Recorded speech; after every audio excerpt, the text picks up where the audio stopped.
ఒకసారి మనం ఆంధ్రప్రదేశ్ న్యూస్ చూద్దాం. అసలు ఆంధ్రప్రదేశ్లో ఏం జరుగుతుందో కూడా ప్రతిరోజు తెలిపించే ప్రయత్నం చేస్తాను.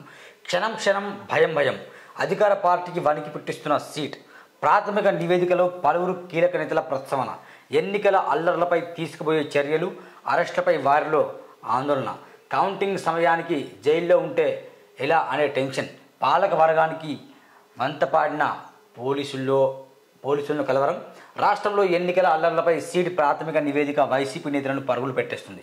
పాలకవర్గం చెప్పినట్టు చేసిన కింది స్థాయి పోలీసు అధికారులను కలవరపరుస్తుంది. పలువురు కీలక నేతలు ప్రస్తావన ఇందులో ఉండడం, ఇది తీవ్రమైన నేరానికి సంబంధించిన కుట్రని సీట్ తేల్చి చెప్పడంతో ఎవరిపై ఎలాంటి కేసులు అరెస్టులు ఉంటాయో అర్థం కావడం లేదు.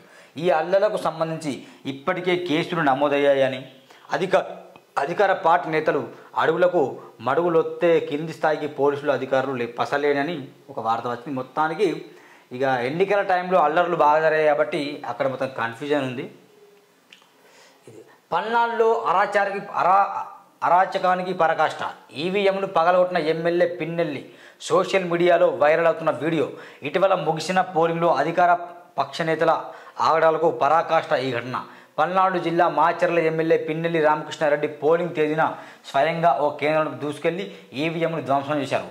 రెంటచింతల మండలం పాల్వాయి గేట్స్ గ్రామంలోని 202 నంబర్ పోలింగ్ కేంద్రంలో చోటు చేస్తున్న ఈ ఉదాంతం వీడియో ఇప్పుడు సోషల్ మీడియాలో వైరల్ అవుతుంది. సీనియర్ ఎమ్మెల్యేనే ఇంతటి అరాచకానికి తెగబడితే ఎలా అని నెటిజన్ ప్రశ్నిస్తున్నారు. అసలు ఈవీఎంలు పగలగొట్టిన అవసరం ఏంటి చెప్పండి? రామకృష్ణారెడ్డి గారికి ఈవీఎంలు పగలగొట్టిన అవసరం ఏంటి? ఓటమి భయం మరి అర్థం కాదు నాకు. ఇది మరి టూ మచ్. అసలు ప్రజల కొరకు పనిచేసే నాయకులు మరి ఓటింగ్ విధానం ఎట్లా తెలుసుకోవాలి. మీకు ఒకవేళ ఓటింగ్ విధానం నచ్చకపోతే కనుక మీరు వెళ్ళి కంప్లైంట్ ఇవ్వాలి, అంతేగాని ఇక ఈవీఎన్ని పగలగొట్టడము ఇదంతా ఇది ఒక గలీజ్. క్యాష్ సీజ్, ఏం క్యాష్ చూద్దాం. క్యాష్ సీజ్, పోలింగ్కు ముందు కార్డుల పంపిణీ, కౌంటింగ్ సమయం దగ్గర పడుతున్న మార్చని వైనం, కార్డులు పట్టుకొని నేతల చుట్టూ తిరుగుతున్న ఓటర్లు, ఓట్ల కోసం నేతలు వేయని వేషం లేదు, చేయని గారెడ్ లేదు, డబ్బు పంచుతూ ఎన్నికల సంఘానికి దొరకకుండా ఉండేందుకు రాష్ట్రంలోని 12 నియోజకవర్గాల్లో నగదుకు బదులు కార్డులు, టోకెన్లు, దేవుడి బొమ్మలు లాంటివి పంచారు.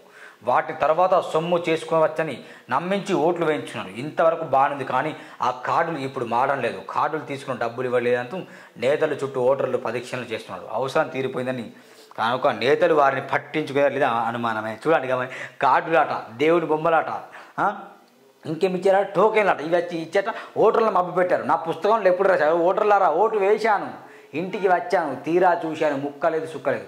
ఓటర్లు ఎన్నికలప్పుడు మాత్రమే గుర్తొస్తారు. దయచేసి ఆంధ్రప్రదేశ్ ప్రజలారా బాగా ఆలోచించండి. ఎన్నికల టైంలో మీకు డబ్బులు ఇచ్చే నాయకుడు అస్సలు అభివృద్ధి చేయడు. ఆయన వైఎస్ జగన్మోహన్ కావచ్చు, లోకేష్ కావచ్చు, పవన్ కళ్యాణ్ కావచ్చు, చంద్రబాబు కావచ్చు, ఎవరన్నా కావచ్చు, ఎన్నికల సమయంలో ఏ పార్టీ అయితే డబ్బులు వస్తుందో ఆ పార్టీ రాజకీయాల్లో మార్పు కోరుకోదు, సమాజంలో మార్పు కోరు, వాళ్ళు మాత్రమే డెవలప్ అవుతారని స్పష్టం. ఇదే ఇక పోలింగ్కి ముందు కార్డులు పంపించేసినట్టు తర్వాత కార్డులు వెళ్తున్నాడు, అది టోకెన్లు ఏం పని చేస్తలేవట, ఇది ఒక వార్త. ఇది ఎంత దుర్మార్గం అండి చెప్పండి. అసలు తీసుకునే ప్రజలకు ఉండాలి సిగ్గు. నేలరాలిన 9 నెమళ్ళు, వైఎస్ఆర్సీపీ జియా పెద్దముడియం మండలంలో విషాదం, వాగు పక్కన నిర్జీవంగా పడి ఉన్న మయూరాలు, విష ప్రయోగమా, వాతావరణ మార్పుల్లో చనిపోయారని ఒక వార్త. సిట్ వేస్ట్, అల్లర్లు జరుగుతుంటే అధినేతలు విదేశీయనమా, హింసాకాండపై అఖిలపక్షం వేయాలి, సిపిఎం నారాయణ డిమాండ్. ఇది వాస్తవం. ఎందుకంటే ఇక్కడేమో అల్లర్లు బాగా అయితే చంద్రబాబు అమెరికా వెళ్తాడు, జగన్ ఏమో లండన్ వెళ్తాడు. ఇది ఇక మన సిపిఐ నారాయణ డిమాండ్ ఎత్తాడు. ఇక్కడ ఇలాంటి చేదైతే మీరేమో అక్కడ జలసాలు చేయడానికి, లేకుండా మీ కోడల దగ్గర, కూతురు దగ్గర, మీ బిజినెస్లో కదా మీ అమెరికా లండన్ వెళ్తారా అని ఆయన ప్రశ్నిస్తాడు. అనంతపురంలో ఎన్ఐఏ సోదాలు, అదుపులోకి రిటైర్డ్ హెడ్ మాస్టర్ కుమారుడు. ఇటీవల ఎస్బీఐ ఖాతాలో పెద్ద మొత్తం నగదు జమ, రాయదుర్గం స్టేషన్కు అనుమతులు తరలింపు, ఉగ్రవాదులతో సంబంధంపై ఇలాంటి వాళ్ళని అసలు వదిలిపెట్టదు. అనంతపురం జిల్లా రాయదుర్గంలో ఎన్ఐఏ దాడులు కలకలం రేపాయి. రిటైర్డ్ హెడ్ మాస్టర్ అబ్దుల్ నివాసంలో వారు సోదాలు నిర్వహించారు. సాఫ్ట్వేర్ ఇంజనీర్గా పనిచేస్తున్న ఆయన కుమారుడు సోయల్ను అదుపులోకి తీస్తున్నాడు. దిశ డైనమిక్ బ్యూరోలో ఒక వార్త వచ్చింది. ఇది ఉపాధి ఊసేది, ఉచిత పథకాలకే పెద్దపీట, నిరాశపరిచిన వైసీపీ మేనిఫెస్టో, స్కీములు స్కిళ్లపై దృష్టి పెట్టిన టీడీపీ, ఎన్నికల ఫలితాలపై ప్రభావం చూపే అవకాశం. విభజన తర్వాత ఆర్థిక కష్టాల్లో కూరుకుపోయిన మన రాష్ట్రం ఉపాధి లేని ఉచిత పథకాలను తట్టుకోకూడదా అనే ప్రశ్న యువతలో ఆందోళన కలిగిస్తుంది. గత 5 ఏళ్లలో అంటే వైసీపీ హయాంలో రాష్ట్రంలో ఒక్క పరిశ్రమ కూడా ఏర్పాటు కాలేదు. దీంతో ఉపాధి అవకాశాలు పెరగలేదు. రాష్ట్రంలో ఉపాధి అవకాశాలు లేక యువత వలసబాట పడుతుంది. పంచుడు కార్యక్రమాలకి పెద్దపీట వేసిన జగన్ ప్రభుత్వం నిరుద్యోగ సమస్యను ఏమాత్రమే పట్టించుకోలేదు. వైసీపీ పెద్దలు కనీసం ఈ ఎన్నికల మేనిఫెస్టోలైనా ఉపాధికి పెద్దపీట విస్తరణ ఆశ నిరాశ మిగిలింది అన్నట్టు ఒక వార్త వచ్చింది. మాజీ ఎమ్మెల్యే పెండెల కన్నుమూత, కొవ్వూరు శాసనసభ్యుడిగా 5 సార్లు విజయం, తీవ్ర అనారోగ్యంతో హైదరాబాద్ ఆసుపత్రిలో చికిత్స, ఆయన మృతికి చంద్రబాబు టీడీపీ నేతల సంతాపం అని ఒక వార్త వచ్చింది.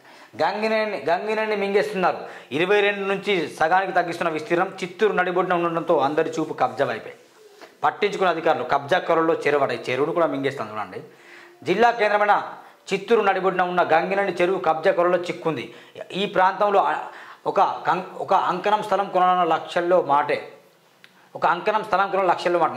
దీంతో అందరి కన్ను గంగినేని చెరువుపై పడింది.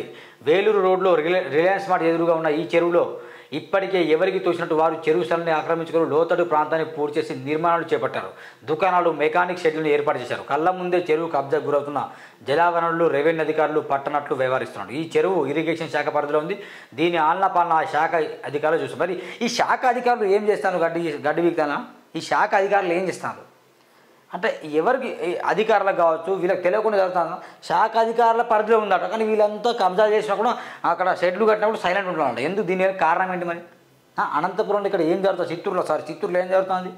ఈ షెడ్లు నిర్మిస్తాను అవసరమా? అధికారులు కుమ్మక్కయ్య ఉంటున్నారు. మొత్తం ప్రభుత్వంతో, పోలీసులతో, అందరితో కుమ్మక్కయ్య ఇలాంటివి జరుగుతాయి. ఇది మొత్తానికి ఏపీలో జరుగుతున్న వార్త ఏంటంటే సిట్ విచారణ ఆపాలని ఒకటి, తర్వాత ఏంటంటే సేమ్ కార్డులు పంపిణీ చేయడం, ఆ కార్డులు చెల్లకపోవడం అదొకటి, ప్లస్ క్షణం భయం పడుతుంది. ఎమ్మెల్యేలు ఈవీఎం పెగలగొట్టడం. ఇది ఏపీలో టుడే ఈరోజు వచ్చిన మెయిన్ వార్తలు ఇదండి. ఒకసారి మళ్ళీ మనం ఏపీ గురించి ప్రతిరోజు చర్చిద్దాం, అదేం లేదు. ఎందుకంటే మనం చర్చిస్తేనే మనకు అన్ని విషయాలు తెలుస్తాయి. ఏపీ, తెలంగాణ రెండు రాష్ట్రాల వార్తలు నేను పదే చెప్తాను. దయచేసి తప్పకుండా ఛానల్ని చూడండి, సబ్స్క్రైబ్ చేయడం మాత్రం మర్చిపోకండి. నేను మనసారి మిమ్మల్ని వేడుకుంటున్నాను ఫ్రెండ్స్. అందరికీ నమస్కారం. ఈరోజు ఆంధ్రప్రదేశ్ న్యూస్.